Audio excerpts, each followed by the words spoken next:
In this video, I'm going to show you how to replace your front sway bar link. Let's get started. To start, let's remove the wheel. Typically, you'll have a 21mm lug nut, but these are not factory wheels, so for me, I'm going to use a 19mm. Regardless of your size, remove all 6 of your lug nuts, and then we'll remove the wheel.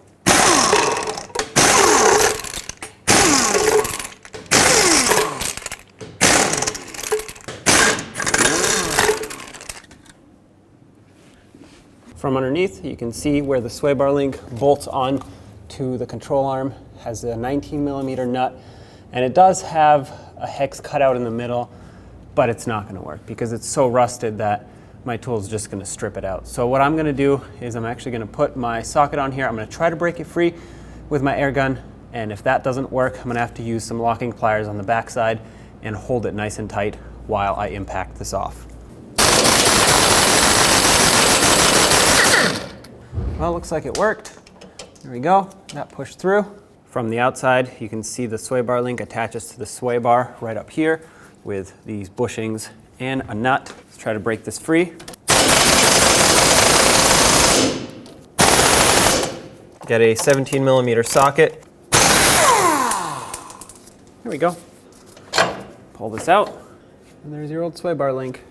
Now, of course, this comes down to personal preference. You don't have to grease this much. You don't have to grease it at all. But if you live in a rusty area of the country and you're concerned about it seizing, well, just do this.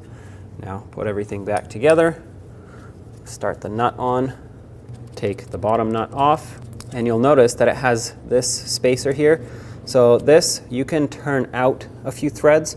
What this is going to do is it's going to allow the sway bar link to clamp here, but will give you enough space here in case you need to put locking pliers on in the future without damaging the boot.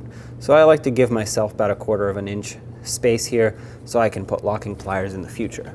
Let's get this through its mounting hole. Just like that. You can always adjust this before you fully tighten it down. And on the other side, put this mounting nut on. Let's snug it up. All right, now let's torque it. The torque for this is 51 foot-pounds.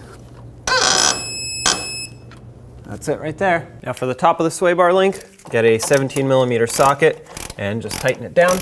And you want to go until these bushings start to squish down a little bit. You don't want to completely crush them. You don't want to bottom out the nut, but you want to squeeze them down a little bit. That's going to ensure proper clamping here, but it will also ensure that the bushings don't wear out prematurely, which they would if you crush them down completely.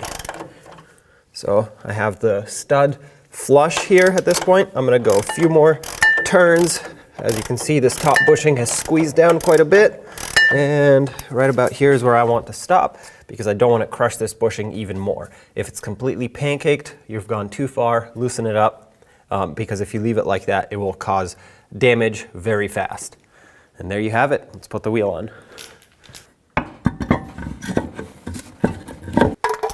Put on all 6 of your lug nuts, snug them up, and then we'll torque them to 76 foot-pounds.